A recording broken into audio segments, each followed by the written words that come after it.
Princess Alara walked each morning into the great courtyard that surrounded the palace on the high orbital station.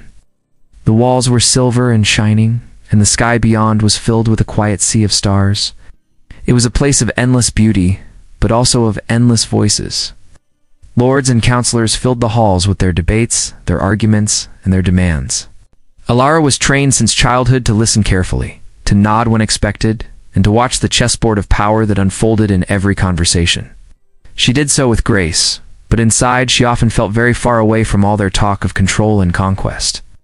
The courtyard, however, offered her brief moments of peace.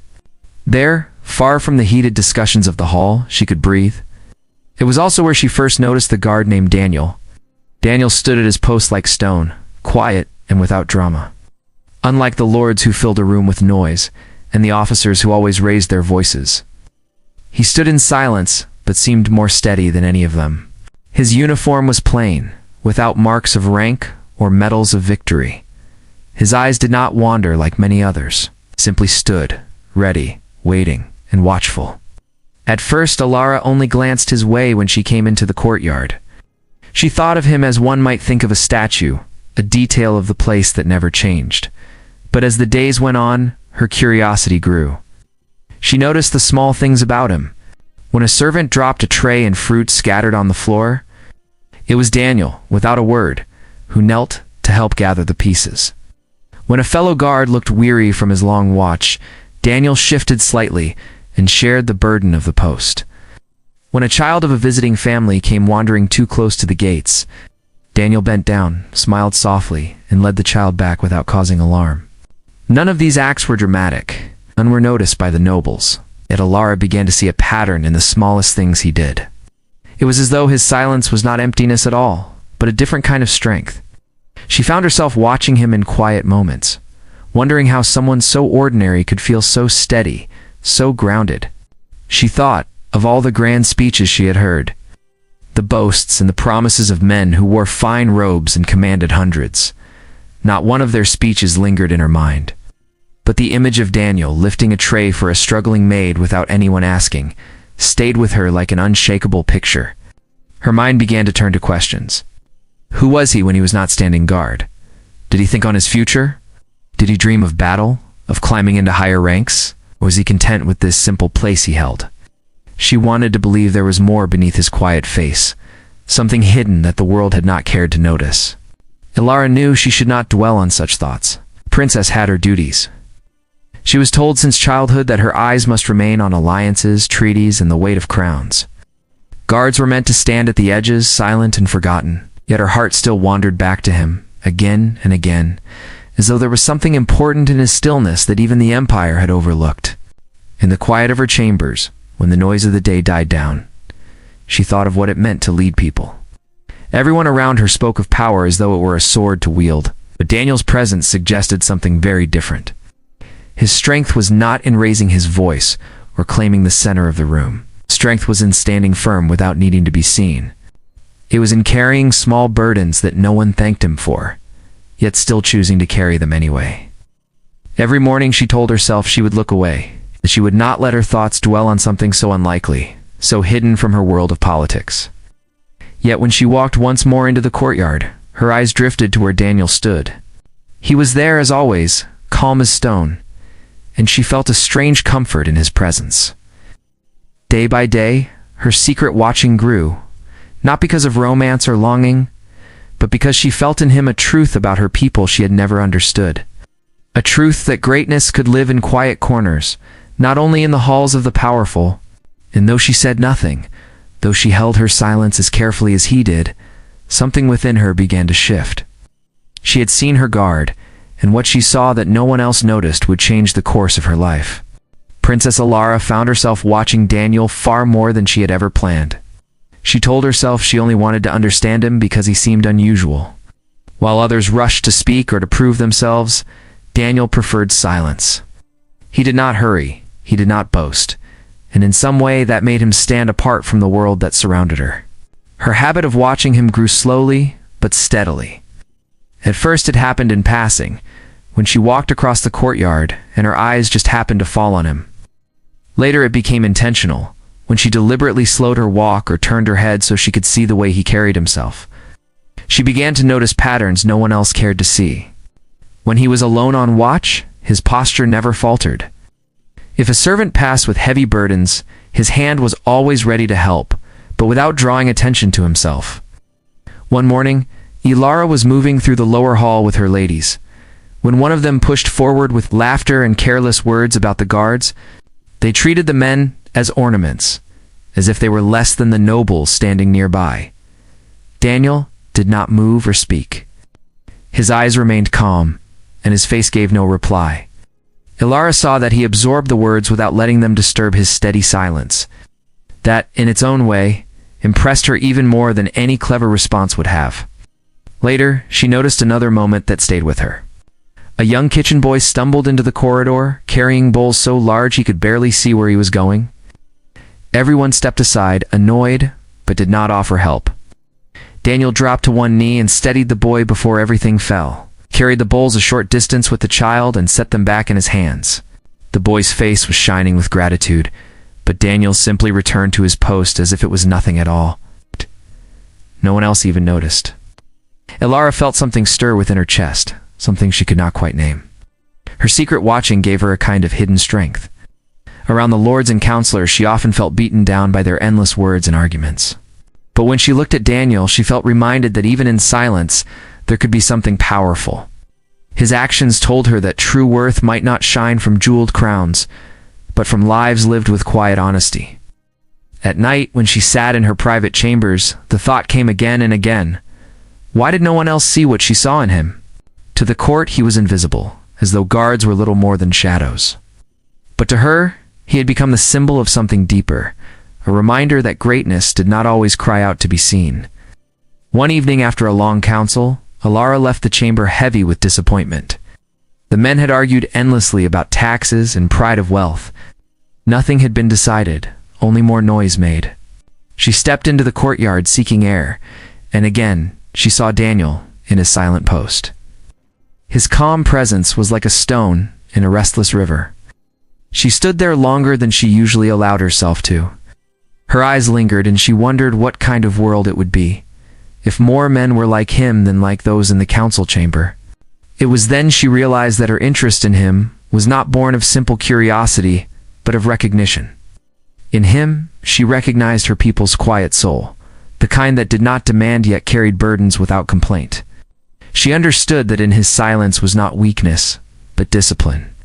It was a strength the Empire had overlooked. Her ladies gossiped as always, speaking of fashion and suitors, but Ilara was far away in thought.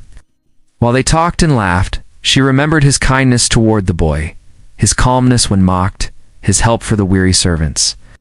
She understood that she was slowly weaving her own story around what she observed. A story no one else in the palace knew except her. The truth unsettled her just as much as it inspired her. She was a princess with duties, and he was a guard meant to be unseen. Yet her gaze returned to him all the same, pulled back as if fate had hidden something unusual for her to find. Day after day she carried this secret. The more she watched, the more certain she became that he was different.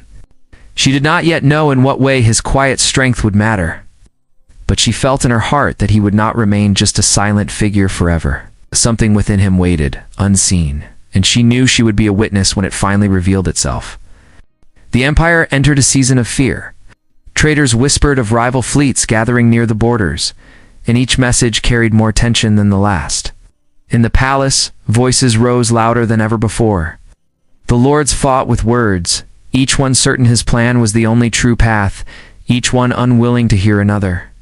Princess Ilara sat at the council table and listened, as the men spoke over one another until their shouts filled the grand chamber. She felt a deep heaviness close over her heart. Day after day, the debates grew worse. Some argued that they should rush to war with fire at the front. Others demanded retreat, fearing loss more than honor. Nothing was decided. All the while, the people waited for answers and for protection. Ilara's father, the king, grew pale with worry, and the constant noise of the council seemed to drain even his strong will. One evening, as the council stretched into the night, Ilara noticed Daniel was posted in the chamber. His silent watch was there at the walls, his eyes clear and calm. She almost found comfort despite the thunder of argument that surrounded her. Finally, after the shouting reached its peak and the lords were red in the face, Daniel himself spoke. His voice was steady and low, but in the sudden silence, it carried across the hall. "You will fail if you fight among yourselves longer than you fight the enemy," he said. All heads turned. For a heartbeat, no one spoke. The lords looked at him with disbelief, as if a mere guard had no right to open his mouth in their chamber. Ilara's heart raced. Torn between fear that he had gone too far and awe that he had found the courage she had only dreamed of. One of the elder lords sneered and laughed bitterly. "A guard dares lecture us," he said. "You are meant to hold a spear, not give counsel." Daniel did not flinch. His face remained calm, his eyes steady. "I speak not to claim honor. I speak because I have listened to your words. You look to win a single battle, but you forget the land and hearts you fight to protect. I have studied the strategies of those before us in quiet hours. You think victory lies in the strongest strike, but it lies in patience. Yet, in watching the waves of your enemy until they break themselves against your shore." The room grew tense again, but the difference was clear. This time, the lords did not shout over one another. His words had landed in their minds, and though pride still burned in their chests, they could not ignore the clarity they carried. The king leaned forward, his eyes fixed on Daniel. "What would you suggest then, guard?" he asked slowly. Daniel did not bow or shrink, but neither did he boast. "I suggest that you do not move your fleet at once. Wait at the strongholds along the border, and let the rivals extend their supply lines. Guard the passes, and close the gates of the rivers. Use the land as your shield. It will come proud and quick, but their power will scatter. When their pride outruns their strength, then, and only then, strike. Not with anger, but with patience. Strike when the storm has no breath left." A deep silence covered the chamber. The lords shifted, some refusing to meet one another's eyes. No one had ever expected such words from a guard. Ilara, her heart beating fast, felt that a truth long hidden had been spoken aloud for all to hear. Last, the king looked at his men and then back to Daniel. "This strategy shows wisdom," he said firmly. "Though it comes from a voice not raised in council before, we would be fools to dismiss it. We will wait, we will guard, we will watch, and then we will strike when the storm has passed its peak." Some of the lords grudged the words, but others nodded slowly, forced to admit the sense in them. Daniel bowed his head quietly and returned to silence, as if he had done nothing more than speak of the weather. That night, Ilara could hardly sleep. Her thoughts circled again and again around the moment when Daniel's voice entered the chamber. She remembered how his calm words had cut through the noise. She remembered how the men who once mocked him sat silent at his counsel. And she felt more than ever that his quiet strength was not only for her to see in secret, it would soon belong to the wider world, whether he wished or not. The following days saw the Empire hold its lines at the border instead of charging into danger. The rival fleet advanced, proud and overreaching, just as Daniel had said it would. For the first time in many moons, hope began to rise in the halls of the palace. And with it, Ilara's hidden admiration grew into something more certain. She no longer only saw Daniel as the quiet guard at the edge, but as a voice that could guide even the greatest of men. What she had once watched in silence would soon prove itself to all. In the weeks that followed Daniel's words in the council, his strategy proved to be more than smart advice. It became the path that saved the Empire. The rival fleet pressed forward with pride, sure that they would crush the defenses at once, but just as Daniel predicted, they strained themselves. Their ships moved too quickly and stretched their supply lines too far. The Empire waited with patience, guarding the passes and protecting the resources. When the rivals finally struck, they met walls of resistance they had not expected. It became slow, tired, and weak in their hunger for a quick victory. At last, the Empire struck back with calm precision, and the invaders were sent running. The news of the victory spread through the palace like fire. People spoke of the king's wisdom and the strength of the army, but whispers also grew about the quiet guard whose voice had turned the tide. Many did not believe it at first. How could a man who wore no crown and held no title have been the one to see what none of the mighty leaders saw? But Princess Ilara knew the truth, and every time she walked past Daniel, she remembered clearly the sound of his steady words in that chamber. One bright morning, when the air carried the feeling of new hope, Ilara asked that Daniel walk with her in the gardens. She spoke the request softly so her ladies would not mock her.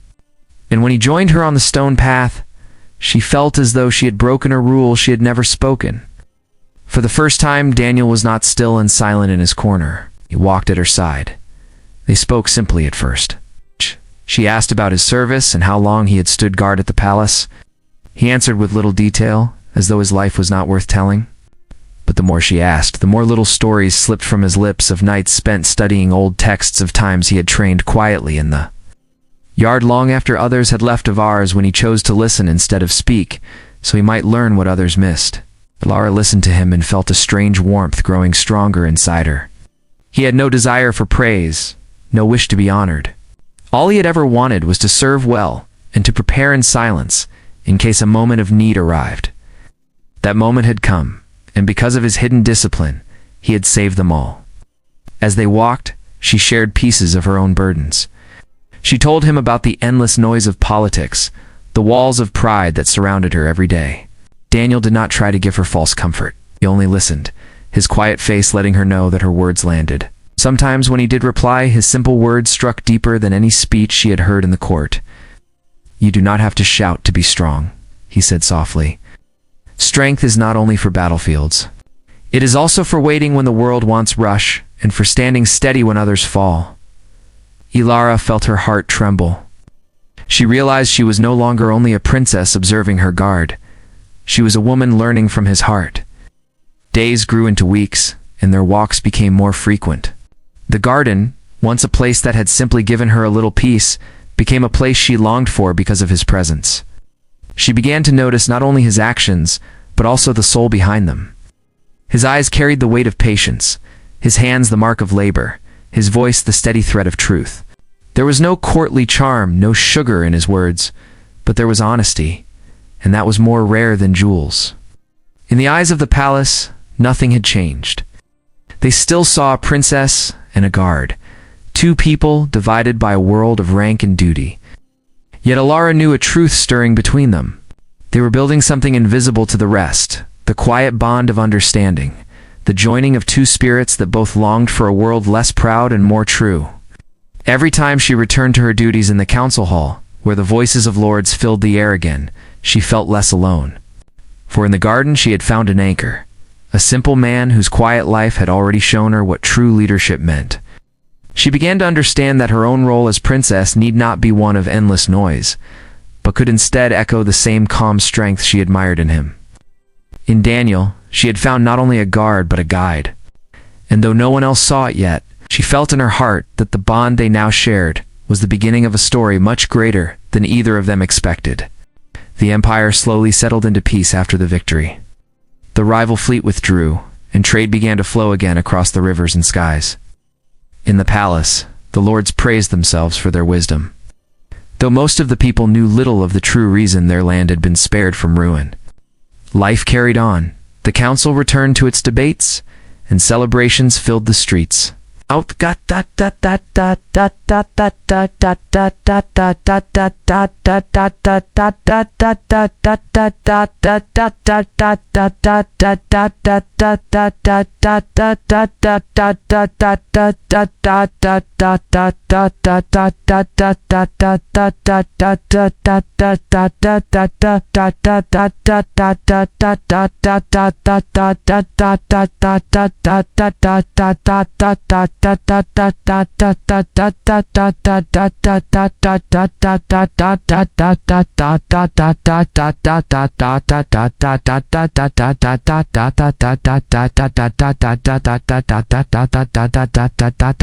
Her time with Daniel had shown her another way of seeing strength and leadership.